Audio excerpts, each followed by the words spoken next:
इस रोमांचक कहानी की शुरुआत होती है आयन स्टोन नाम के एक स्टूडेंट को दिखाते हुए, जो अमेरिका के एक बहुत ही बड़े कॉलेज में आइस हॉकी का प्लेयर था। आयन तो हमेशा हॉकी के गेम में अपनी टीम के लिए सबसे बेस्ट परफॉर्मेंस दिया करता। आज तक उसकी टीम किसी से हारी नहीं थी। अभी भी आयरन की टीम एक फाइनल मैच खेल रही थी, जिसमें कि अगर वो लोग जीत जाते हैं तो नेशनल टीम में उन सभी का सिलेक्शन हो सकता था। लेकिन इस मैच के अंदर काफी सारी चीटिंग्स की जा रही थी। लेकिन ये मैच आयन की टीम के लिए बहुत ही ज्यादा बेकार जा रहा होता है, क्योंकि मैच रेफरी लगातार गलत पे गलत डिसीजन देता जा रहा था। आयन भी इस मैच के लिए अपनी टीम के लिए ज्यादा कुछ कर नहीं पाता और अब अंत में आयन की टीम इतना इंपॉर्टेंट मैच हार जाती है। वो सब इस बात से बहुत ही ज्यादा डिसअपॉइंट हो गए थे, क्योंकि अगर वो ये मैच जीत जाते तो ये उनकी जिंदगी बदल सकता था। सभी टीम मेंबर्स आयन पर भी कहीं न कहीं गुस्सा थे, क्योंकि उसकी जिम्मेदारी बनती थी टीम को जिताना। लेकिन रेफरी के डिसीजन के सामने आयन भी क्या कर लेता। अब यहाँ मैच खत्म होने के बाद सारे के सारे मेंबर्स वहाँ से चले जाते हैं। सिर्फ आयन ही वहाँ बहुत ही ज्यादा दुखी होकर बैठा हुआ था। वो तो लगातार यही सोचता रहता है कि आखिर उनकी टीम ये मैच हारी क्यों, उसने कहाँ गलती की थी जिससे कि वो मिस कर गए। आयन तो बहुत ही ज्यादा फ्रस्ट्रेशन में लग रहा होता है, पर तभी वहाँ पर जेनी नाम की उसकी एक बहुत ही क्लोज फ्रेंड आ गई। दरअसल वो दोनों तो एक बहुत ही अच्छी रिलेशनशिप में थे। जेनी आयन को आकर दिलासा देती है कि तुम नेक्स्ट मैच बहुत ही अच्छी तरीके से खेलोगे, खेल में तो हार जीत होते ही रहती है। जेनी के इस प्यार भरे तरीके से समझाने पर आयन अब समझ चुका था कि उसे ज्यादा स्ट्रेस नहीं लेना चाहिए, इसीलिए अब वो जेनी को लेकर वहाँ से जाने लगा। लेकिन जाते समय आयन की नजर एक बहुत ही बड़ी घड़ी पर पड़ी, जो एक जगह पर रुकी हुई थी। ये बातें आयन को काफी अजीब लगती हैं, लेकिन जेनी को जल्द से जल्द घर पर छोड़ना था, इसीलिए वो अपनी कार में चला गया। अब लगातार ट्रैवल करते हुए आयन जेनी के घर के पास पहुंच जाता है। जेनी तो उसे फिर से बड़े प्यार वाले लफ्जों में समझा रही थी कि तुम मूव ऑन कर लो, तुम बेस्ट हो और नेशनल टीम में तुम ही सेलेक्ट होगे। आयन ये बात सुनने के बाद जेनी के काफी ज्यादा क्लोज आ जाता है, पर तब तक खिड़की से जेनी के पेरेंट्स ये देख रहे थे,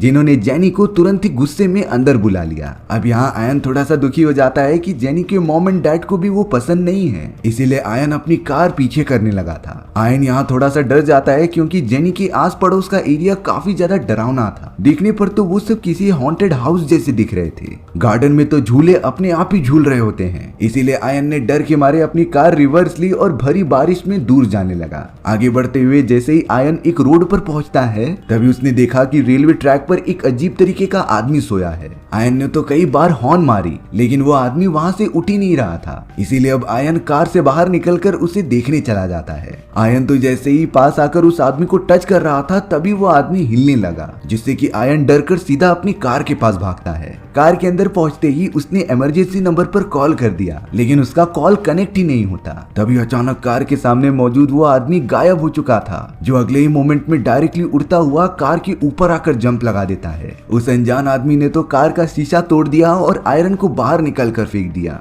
वो अनजान आदमी तो बहुत ही ज्यादा डरावना और मॉन्स्टर टाइप का लग रहा था, जिसने कि अब आयन को घसीटते हुए रेलवे ट्रैक पर सुला दिया था। वो अनजान आदमी आयन को तब तक पकड़ कर रखता है जब तक ट्रेन आकर उसे मार नहीं देती, और कुछ ही देर में ऐसा ही होता है। ट्रेन तुरंत ही आयन के बॉडी के ऊपर आकर चढ़ गई, जिससे कि आयन की तुरंत ही मौत हो जाती है। पर अब अचानक आयन की नींद खुल गई थी उसके ऑफिस में, यानी कि वो तब से सिर्फ एक सपना देख रहा था। आयन तो सच में अपने सपनों से बहुत ही ज्यादा कंफ्यूज हो गया था। उसका तो अपने ऑफिस के काम पर भी मन नहीं लग रहा होता। लेकिन तभी आयन का मैनेजर आकर कहता है कि मुझे तुम्हारा काम जल्द से जल्द खत्म करके चाहिए। इसीलिए अब आयन कोई एक्सक्यूज ना देते हुए अपना काम मन लगा कर करने लगा। वो तो कई घंटों तक अपनी चेयर से उठता ही नहीं। इयन के ऑफिस में तो जेनी भी काम किया करती थी, जो उसके पास आकर बैठकर कुछ बातें करने लग जाती है। जेनी तो सिर्फ इतना कह रही थी कि मुझे अपने फैमिली वालों के पास बिल्कुल नहीं जाना, क्योंकि वो हमेशा मुझे शादी के लिए फोर्स करते रहते हैं। मेरा जब भी मन करेगा मैं तभी शादी करूंगी। अब यहाँ आयन के पास तो इन सारी चीजों के लिए बिल्कुल भी टाइम नहीं था, इसीलिए वो अपने काम पर लग जाता है। कई घंटे बीत जाते हैं, लेकिन आयन काम करना रोकता ही नहीं। शाम भी होने आ गई थी, जिससे कि सभी एम्प्लॉयज घर जाने लगे थे, लेकिन आयन ने जाने से पहले अपना सारा काम खत्म कर दिया था। अब यहाँ ऑफिस बंद होने के बाद आयन भी अपने घर की तरफ निकल जाता है, लेकिन जब आयन लिफ्ट के अंदर मौजूद था, तब उसके अंदर भागता हुआ एक आदमी आ चुका होता है। वो आदमी पता नहीं क्यों बहुत ही ज्यादा घबराया था। आयन ने तो देखा कि उसके चेहरे पर काफी पसीना भी आ चुका है, यानी कि वो आदमी जरूर किसी मुसीबत में पड़ चुका है। अब लिफ्ट जैसे ही ग्राउंड फ्लोर पर आती है, तभी वो अनजान आदमी भागता हुआ बाहर चला गया। जो वहाँ रखे कई सारे बॉक्सेस को खराब कर देता है। आयन को तो कुछ नहीं समझता कि आखिर उससे हुआ क्या, पर अब आयन जैसे ही ऑफिस से बाहर निकलता है तभी वो अनजान आदमी जमीन पर पड़ा हुआ था और इसके चारों तरफ 3 एम्प्लॉयज होते हैं जो उसका इलाज कर रहे थे। आयन जब उनके पास गया तो एक दूसरा आदमी उसे बहुत घूर कर देख रहा था। आयन ने तो नोटिस किया कि उस आदमी ने परेशान हुए आदमी का हाथ पकड़ लिया है और वो उसके बॉडी से कुछ एब्जॉर्ब कर रहा था, जिससे कि उसकी नसें काफी ज्यादा काली हो जाती हैं। ये बातें तो आयन को कुछ समझ में ही नहीं आती।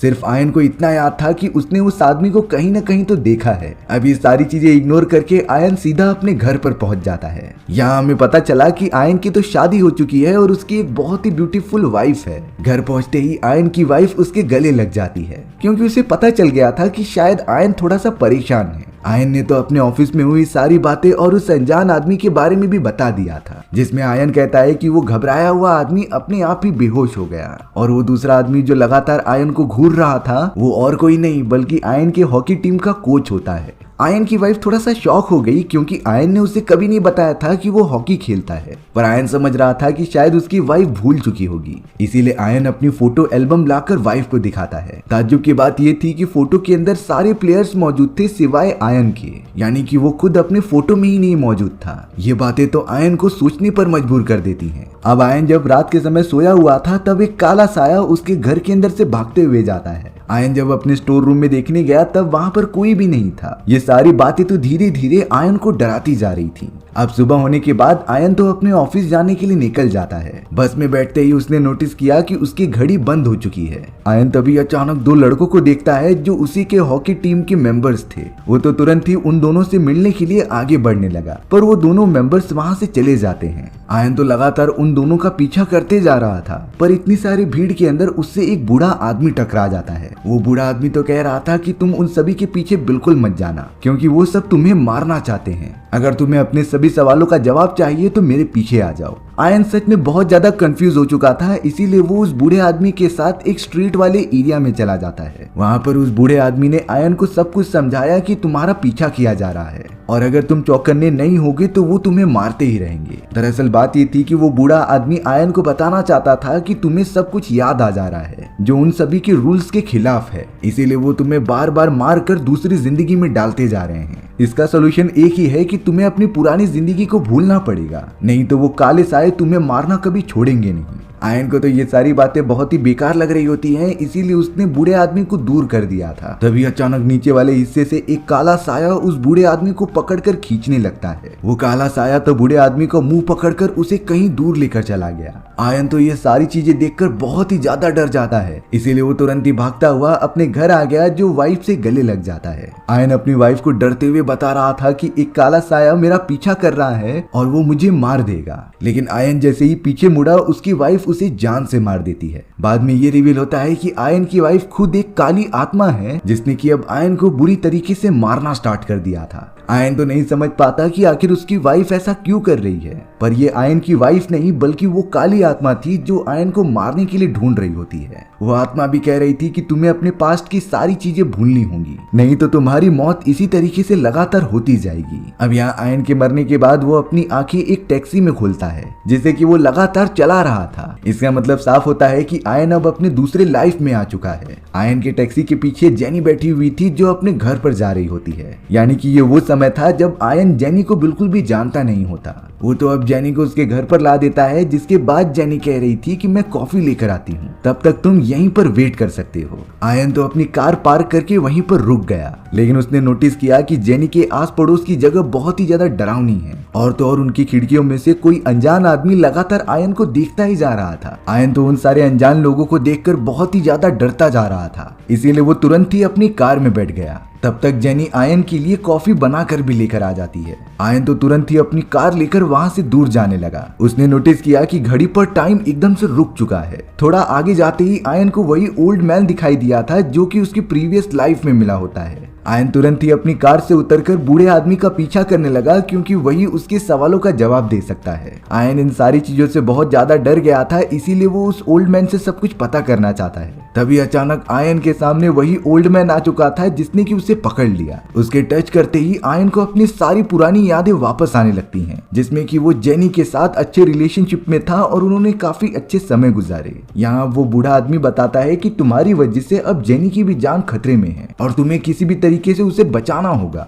वो काले साए जरूर तुम्हारे पास आएंगे। ऐसा कहते ही वो ओल्ड मैन वहां से गायब हो गया। आयन तो लगातार चारों तरफ ढूंढता रह जाता है पर उसे वो ओल्ड मैन कहीं नहीं मिलता। तभी अचानक आयन के ऊपर से वही काला साया जो एक मॉन्स्टर के रूप में था वो नीचे आने लगा। उसने तो आयन को हमला करने का मौका ही नहीं दिया और उसके ऊपर झपट्टा मार के उसे जान से मार दिया। आयन तो इस जिंदगी में मर चुका होता है। तभी अचानक उसकी आंख एक दूसरी लाइफ में खुलती है। ये वो मोमेंट था जब आयन अपनी जॉब ढूंढने के लिए एक एजेंट के पास आया होता है। वो एजेंट और कोई नहीं बल्कि जेनी ही थी। जेनी को देखते ही आयन को उसके बारे में सब कुछ पता चल गया था, यानी कि वो अपने प्रीवियस लाइफ की सारी बातें जानता है। आयन तो जेनी को कह रहा था कि हमें यहाँ से निकलना होगा क्योंकि हमारी जान को खतरा है, पर जेनी तो आयन को बिल्कुल भी जानती नहीं थी, इसीलिए वो उसकी बातों पर भरोसा ही नहीं करती। अब हमेशा की तरह आयन ने नोटिस किया कि घड़ी चलना बंद हो चुकी है, यानी कि वो खतरनाक साए कहीं आसपास ही हो सकते हैं। तभी चैम्बर के बाहर वही आदमी मौजूद होता है जिसे कि आयन ने पिछली 2 लाइफ में देखा था, यानी कि वो खतरनाक काले साए का एक रूप हो सकता है। आयन तो इस बात से बहुत ही ज्यादा डर कर वहाँ से भागने की कोशिश करने लगा। आयन तो तुरंत ही उन खतरनाक काले क्रिएचर्स को देखकर वहाँ से भागने लगा। वो तो डायरेक्टली लिफ्ट के अंदर आकर छुप जाता है, पर वो काले साए तो वहाँ पर भी आयन का पीछा नहीं छोड़ते। वो लिफ्ट के ऊपर से अंदर आने की कोशिश कर रहे होते हैं, लेकिन इस बार आयन का लक अच्छा था कि लिफ्ट सही टाइम पर ओपन हो गया, जिससे कि वो वहां से डर कर भागने लगा। वो तो सीधा एक टैक्सी के अंदर आकर बैठ जाता है, लेकिन काले साए तो लगातार आयन का पीछा करते हुए उसे मारने की कोशिश कर रहे थे।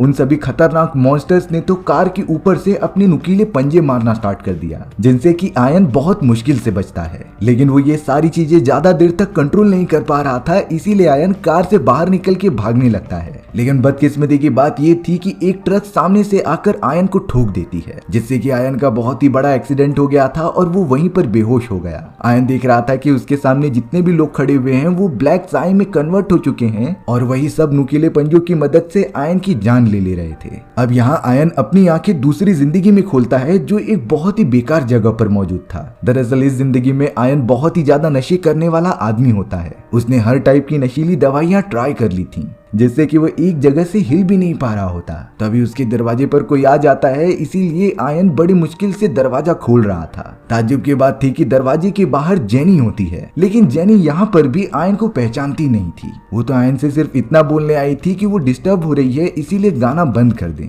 लेकिन जब जेनी ने देखा कि आयन पूरी तरीके से नशे में धुत है और वो बहुत ही ज्यादा ड्रग्स ले रहा है, तब वो डर के मारे बिना कुछ कहे अपने कमरे में चली गई। बट आयन तो जेनी से कुछ कहना चाहता था, इसीलिए वो भी उसके पीछे पीछे कमरे में जाने लगता है। आयन तो जबरदस्ती जेनी के घर के अंदर घुस गया था। जेनी तुरंत ही एक चाकू लेकर उसकी तरफ पॉइंट कर देती है, क्योंकि उसे लग रहा था कि ये कोई बदमाश आदमी है। लेकिन आयन उसे शांति पूर्वक सब कुछ बताना चाहता था कि उनके साथ हो क्या रहा है। आयन ने जब धीरे धीरे जेनी को एहसास दिलाया कि वो दोनों एक दूसरे से प्यार करते थे और हमारी फैमिली कितनी ज्यादा अच्छी थी, तब जाकर जेनी को कुछ याद आने लगा। लेकिन अब दरवाजे तोड़ते हुए वही ब्लैक साए अंदर आने की कोशिश करने लग जाते हैं। जेनी भी काफी ज्यादा डर गई थी, इसीलिए आयन जेनी को लेकर वहां से बचकर भागने लगा। पर वो ब्लैक साए बहुत ही ज्यादा तेज होते हैं, इसीलिए उन्होंने दोनों को पकड़ लिया था। ये तो आयन की वाइफ होती है जो कि ब्लैक साए में कन्वर्ट हो चुकी थी। उसने तो तुरंत ही आयन को पकड़ लिया और उसे जान से मारने के लिए आगे बढ़ने लगी। पर तभी जेनी पीछे से आकर उस ब्लैक आत्मा को चाकू मारती है। हालांकि इससे उस ब्लैक सोल को कुछ फर्क नहीं पड़ा था, लेकिन फिलहाल के लिए उसने आयन और जेनी को यहाँ से भागने का एक मौका दे दिया। वो दोनों तो लगातार चलते हुए स्टेशन के पास आ गए थे, जो एक ट्रेन के अंदर जाकर बैठ जाते हैं। यहाँ जेनी ने आयन को बता दिया होता है कि मुझे अपनी पुरानी यादें सब कुछ याद आ चुकी हैं और मैं अब तुम्हारे साथ हमेशा रहूंगी।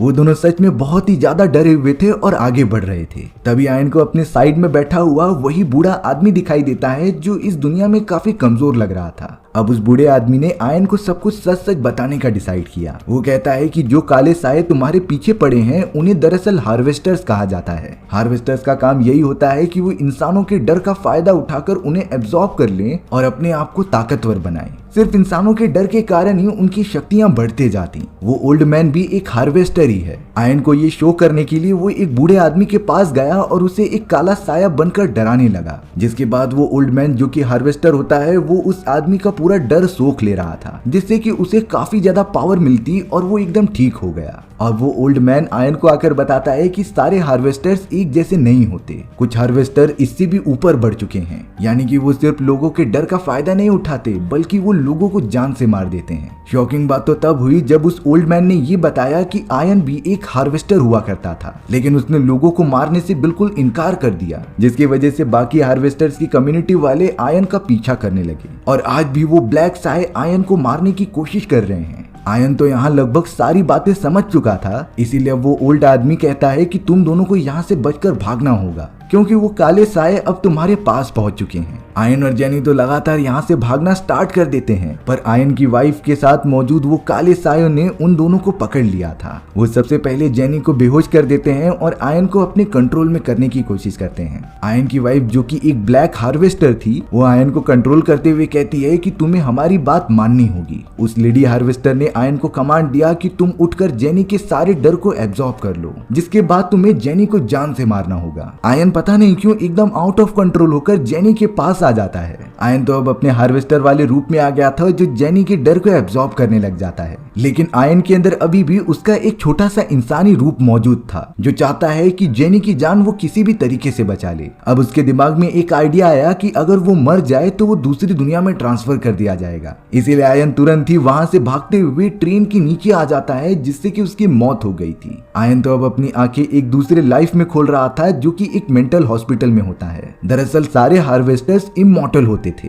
उन्हें कभी भी मारा नहीं जा सकता था, यानी कि जब भी वो किसी भी तरीके से मरते थे या फिर कोई दूसरा हार्वेस्टर उन्हें मार देता, तब वो मरने वाला हार्वेस्टर किसी दूसरी लाइफ में ट्रांसफर कर दिया जाता। और आयन के साथ भी ऐसा ही शुरुआत से होता आ रहा है। आयन तो अब उस मेंटल हॉस्पिटल में मौजूद था जिसके चारों तरफ एकदम अजीब तरीके के पिंजड़े बनाए गए होते हैं। कुछ देर बाद वहां पर एक नर्स आई जो और कोई नहीं बल्कि जेनी होती है। जेनी फिलहाल के लिए आयन के बारे में बिल्कुल नहीं जानती थी, उसके लिए तो आयन बाकी लोगों की तरह ही एक नॉर्मल पेशेंट था जो कि अभी कोमा में मौजूद होता है। जेनी तो वहां से तुरंत ही चली गई, जिसके ऊपर आयन काफी ज्यादा चिल्ला रहा था। और अब थोड़ी देर के अंदर वहां पर वही लेडी हार्वेस्टर आ जाती है जो आयन को समझाती है कि भले ही तुम कितना भी चिल्ला लो, कोई तुम्हें सुन नहीं सकता क्योंकि तुम बाकी लोगों के लिए कोमा में मौजूद हो। अब वो लेडी हार्वेस्टर आयन को समझा रही थी कि तुम्हें हमारे ग्रुप में वापस आना पड़ेगा, जिसके लिए तुम्हें नॉर्मल इंसानों के डर का फायदा उठाकर अपने आप को स्ट्रॉन्ग बनाना है। लेडी हार्वेस्टर ने तो अपने आदमियों के साथ एक अजीब तरीके की इंजेक्शन को आयन के बॉडी में डाल दिया,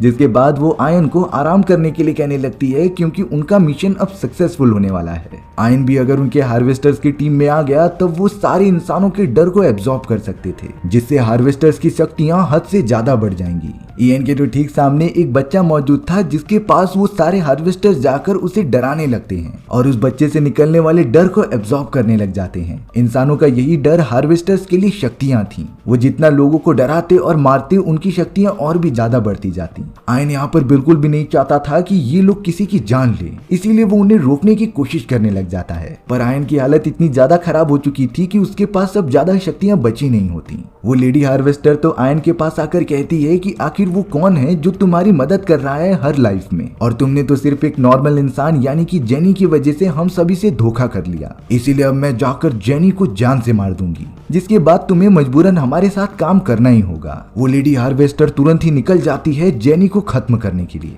उन सारे हार्वेस्टर्स की टीम ने आयन के ऊपर इतने एक्सपेरिमेंट किए होते हैं और उसे इतना टॉर्चर किया होता है कि आयन के पास तो हिलने की भी शक्ति नहीं मौजूद होती। सभी के चले जाने के बाद वहां पर वही ओल्ड मैन आ चुका था, जिसकी हालत इस लाइफ में भी बहुत ज्यादा खराब हो चुकी होती है। ओल्ड मैन ने तो आयन को बताया कि तुम्हें अपने प्यार पर भरोसा करना होगा। उस हार्वेस्टर ने भी कई साल पहले अपने एक प्यार की वजह से कई सारे हार्वेस्टर को मजा चखाया था, यानी कि आयन के लिए डर की पावर से ज्यादा प्यार की पावर बहुत ज्यादा बड़ी है। इसीलिए आयन को जेनी के साथ किए गए प्यार के ऊपर भरोसा करके आगे बढ़ना होगा। लेकिन फिलहाल आयन की बॉडी उस हालत में नहीं थी कि वो खड़ा भी हो पाए, इसीलिए अब उस ओल्ड मैन ने आयन को सलाह दी कि तुम्हें अपनी शक्तियां वापस पाने के लिए किसी के ऊपर डिपेंड तो रहना ही पड़ेगा, इसीलिए तुम मेरे बॉडी में मौजूद सारी की सारी पावर्स ले लो, क्योंकि मैं तो अपने प्यार को बचा नहीं पाया। आयन के पास भी अब कोई ऑप्शन नहीं होता है, इसीलिए उसने बूढ़े आदमी का हाथ पकड़ लिया, जिसके बाद वो बूढ़ा आदमी अपनी सारी पावर्स आयन की बॉडी में ट्रांसफर करने लगा होता है। देखते देखते ही देखते आयन के बॉडी पर लगे हुए सारे घाव एकदम से भरने लगे थे।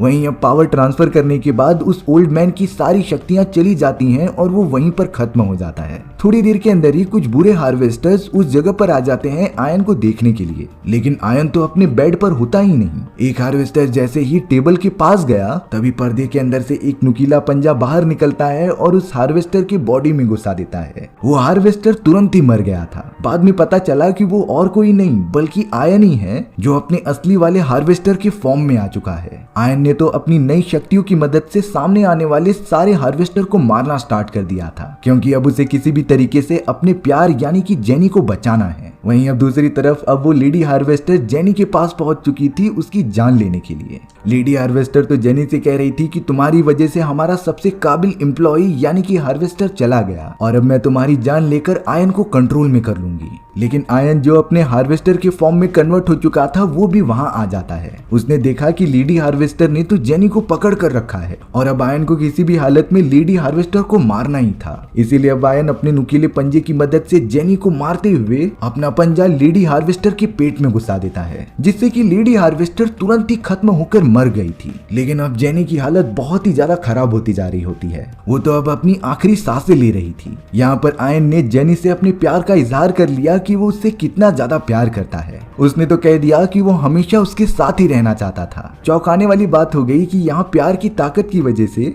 आयन अपनी कुछ शक्तियां जेनी की बॉडी में डालता जा रहा था, जिससे कि जेनी के पेट पर लगा हुआ वो घाव भरते जा रहा होता है। थोड़ी देर के अंदर ही जेनी होश में आ गई थी, जिसके बाद आयन उसे गले लगाकर उन दोनों के लिए सबसे बेस्ट लाइफ चूज करता है। आयन ने तो जेनी के साथ उस लाइफ को चूज किया था जो सबसे पहले स्टार्ट हुई थी, यानी कि जब आयन एक हॉकी प्लेयर हुआ करता था। वो दोनों उसी समय में अपनी लाइफ को कंटिन्यू करते हैं और आगे बढ़ते चले जाते हैं। उनका रिलेशनशिप सच में बहुत ही अच्छा हो गया था और इसी तरीके से हमारी ये कहानी यहीं पर खत्म हो जाती है। सो व्यूअर्स, आपको ये स्टोरी कैसी लगी कमेंट सेक्शन में बताना भूलना मत। और अगर आपको मेरा एक्सप्लेनेशन 1% भी अच्छा लगा होगा ना तो वीडियो को लाइक एंड चैनल को सब्सक्राइब जरूर कर देना। मिलते हैं इसी तरीके की मजेदार वीडियोस में, तब तक के लिए बाय बाय।